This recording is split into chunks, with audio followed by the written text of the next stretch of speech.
Bismillahirrahmanirrahim. Assalamualaikum warahmatullahi wabarakatuh. Selamat pagi dan salam sejahtera bagi kita semua. Perkenalkan, saya Dr. Gigi Novietri Pratiwi, mahasiswa program Magister Administrasi Rumah Sakit Universitas Muhammadiyah Yogyakarta. Pernahkah kita membayangkan mengapa pasien seringkali harus menunggu cukup lama hanya untuk mendapatkan obat? Padahal pemeriksaan dokter sudah selesai. Pertanyaan sederhana ini ternyata menyimpan persoalan manajerial yang cukup kompleks dan menjadi tantangan bagi banyak rumah sakit. Melalui presentasi ini, saya akan membahas bagaimana antrean pelayanan obat perlu dilihat bukan hanya sebagai masalah operasional, tapi sebagai isu strategis yang membutuhkan keputusan manajemen yang tepat. Sekilas, antrean obat mungkin terlihat sebagai masalah yang sederhana. Namun jika kita lihat lebih dalam, kondisi ini dapat mempengaruhi pengalaman pasien selama mendapatkan pelayanan di rumah sakit. Pasien harus menunggu terlalu lama tentu akan merasa kurang nyaman, bahkan dapat menurunkan tingkat kepuasan terhadap pelayanan yang diterima. Bagi manajemen rumah sakit, masalah ini jauh lebih besar daripada sekedar antrean.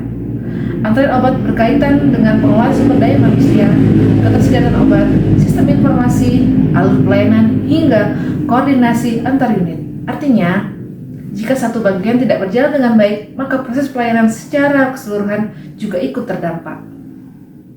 Oleh karena itu, isu ini menjadi sangat strategis untuk dibahas. Seorang pemimpin rumah sakit tidak hanya dituntut menyelesaikan masalah yang terlihat di lapangan, tetapi juga mampu mencari akar penyebabnya dan mengambil keputusan yang tepat agar pelayanan menjadi lebih cepat, efisien, dan tetap mengutamakan keselamatan serta kepuasan pasien.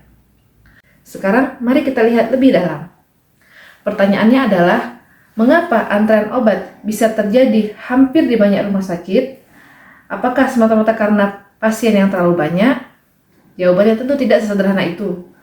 Jika dianalisis menggunakan pendekatan manajemen rumah sakit, antrean obat sebenarnya merupakan hasil dari beberapa faktor yang saling berkaitan. Misalnya, jumlah tenaga farmasi yang belum seimbang dengan jumlah pasien, proses verifikasi resep yang masih memerlukan waktu cukup lama, hingga sistem informasi yang belum terintegrasi secara optimal. Di sisi lain, komunikasi antar unit juga memegang peranan penting. Keterlambatan pengiriman resep dari poli, perubahan resep oleh dokter, ataupun proses konfirmasi ketersediaan obat dapat menambah waktu tunggu pasien.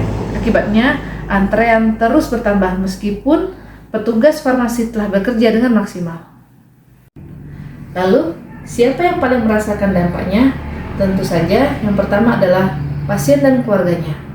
Waktu tunggu menjadi lebih lama, kenyamanan berkurang, bahkan tidak sedikit pasien akhirnya memberikan penilaian negatif terhadap pelayanan rumah sakit secara keseluruhan. Namun dampaknya tidak berhenti di sana. Bagi rumah sakit, kondisi ini juga dapat menurunkan produktivitas pelayanan, meningkatkan beban kerja tenaga kesehatan, mempengaruhi indikator mutu pelayanan, dan pada akhirnya berdampak terhadap citra rumah sakit di mata masyarakat.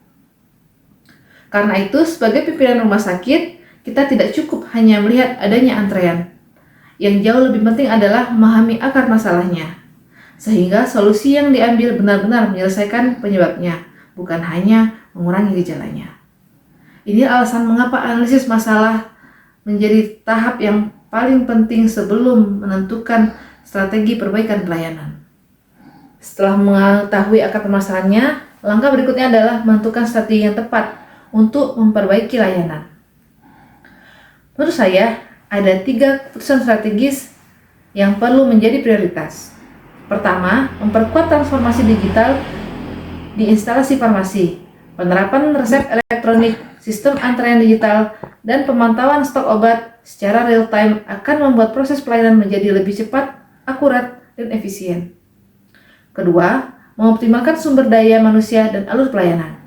Manajemen perlu mengevaluasi pembagian tugas, memastikan jumlah tenaga farmasi mencukupi, serta memberikan pelatihan agar pelayanan berjalan menjadi lebih efektif.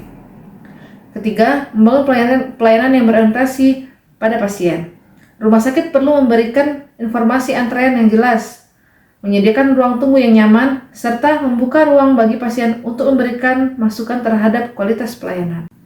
Setelah mempelajari kasus ini, saya menyadari bahwa menjadi seorang manajer rumah sakit bukan hanya tentang menyelesaikan masalah, akan tetapi juga bagaimana tentang mengambil keputusan yang seringkali tidak mudah. Menurut saya, keputusan yang paling sulit adalah menyeimbangkan antara peningkatan efisiensi pelayanan dengan tetap menjaga mutu dan keselamatan pasien. Di satu sisi, rumah sakit dituntut memberikan pelayanan yang cepat dan tepat. Namun, di sisi lain, setiap proses harus tetap mengikuti standar agar tidak menimbulkan kesalahan yang dapat merugikan pasien. Dari tugas ini, saya belajar bahwa setiap keputusan manajerial harus didasarkan pada data, kerja sama tim, dan kebutuhan pasien sebagai prioritas utama. Semoga ilmu yang saya peroleh selama podcast ini bermanfaat dan menjadi bekal untuk memberikan kontribusi nyata dalam meningkatkan mutu pelayanan rumah sakit di masa yang akan datang. Demikian, wassalamualaikum warahmatullahi wabarakatuh.